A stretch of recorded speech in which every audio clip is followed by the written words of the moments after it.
Democratic field is dwindling, and Wednesday's debate ahead of the Nevada caucuses may feature the smallest field yet. 5 Democrats have qualified: Joe Biden, Pete Buttigieg, Amy Klobuchar, Bernie Sanders, and Elizabeth Warren. Mike Bloomberg, Tulsi Gabbard, and Tom Steyer have until tomorrow to hit polling standards to qualify, although it looks like only Bloomberg is on that bubble. Let's talk about the state of the race with Democratic strategist and former Obama campaign advisor Spencer Critchley, who's up late with me on the Final Five from Monterey, California. Spencer, welcome to the show. Thanks. Good to join you. Talk to me here about what the state of the race looks like in Nevada. We know that polls suggest that Bernie Sanders, it's more or less his to lose, but we see a lot of these candidates making a strong play, if not for first, certainly for second or third, to stay in the conversation. Sure, and I always caution people not to react too trustingly to polls. Not so much that there's anything really wrong with the polling, as some people think. It's just in the nature of polls that they're volatile, especially as we get closer and closer to a primary or a caucus. Certainly, Bernie Sanders looks like he's in a very strong position, and I'd say that that's not surprising because Bernie's been running a very strong campaign, just like he did last time against Hillary Clinton. And really, you know, when it comes down to it, the fundamentals make a difference. I think, frankly, that's why Joe Biden ended up losing so much of his commanding lead early on, is just the fundamentals of campaigning, doing things like having a clear, focused, emotional message that you repeat over and over again, doing ground organization, field organization on the ground, motivated volunteers. Bernie has been covering all those bases, and I think it just makes a difference. As we look at the rest of the field coming out of maybe not so much Iowa, but certainly New Hampshire, when you saw the inroads that Pete Buttigieg and Amy Klobuchar made, it looks like Amy Klobuchar, her campaign was caught a little bit off guard because they suddenly had to devote a lot of resources and divert them out towards Nevada. But once again, that's, you know, it's all about playing to certain constituencies here. We know that there was a big debate over who would get the Culinary Workers Union endorsement. That was not, they decided not to endorse anybody, but it's fascinating to see how this plays out in a state that has become very important for Democrats. Yeah, it's very interesting. It's kind of like first the New York Times and now the culinary workers in Nevada. They just don't want to choose.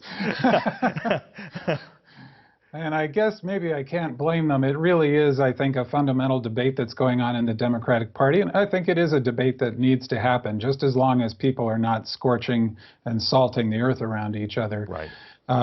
You know, I think also you mentioned Klobuchar, and candidates like her who don't have the kind of fundraising that some of the other ones do, notably Bloomberg, of course, really do face a disadvantage even if they do have early success in the early primaries, because then suddenly they have to ramp up that fundraising so they can suddenly support a whole bunch more states. That's one of the problems with our campaign finance system, among many others. Well, we know certainly, as you mentioned, Mike Bloomberg, a lot of people have been saying he's bought his way into this race. He was not qualified for any debate so far because he's not doing the fundraising.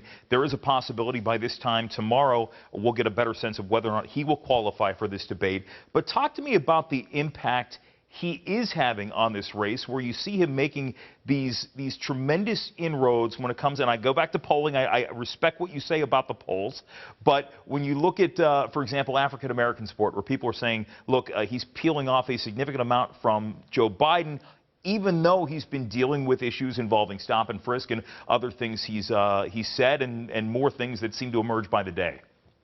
Yeah, I think the Bloomberg story is fascinating. One of the things it shows is that money enough isn't enough to do it. And if it were, of course, he has enough money. Yeah. but you know, Tom Steyer and other wealthy candidates have tried to self-finance in the past, and many times they just can't make a dent, and often they suffer because they haven't fundraised. Here I am going against my previous comments about fundraising, but at least it forces you to meet people and ask for their support and build some kind of a base. Bloomberg, I would say, the reason he's succeeding is not just that he has endless money. I think he's running a very smart campaign. I think he's hired some very smart people who, from what I can see, are doing just about everything right. And I think that's the difference that's happening there. As far as African Americans go, I think a lot of times people from outside the African-American community like to talk about how the African-American community thinks. And I think, you know, like any other community, they're made up of individuals, and they tend to be pragmatic, and they tend to be looking for a good candidate. And Bloomberg has, problems in his past, certainly, especially with stop and frisk.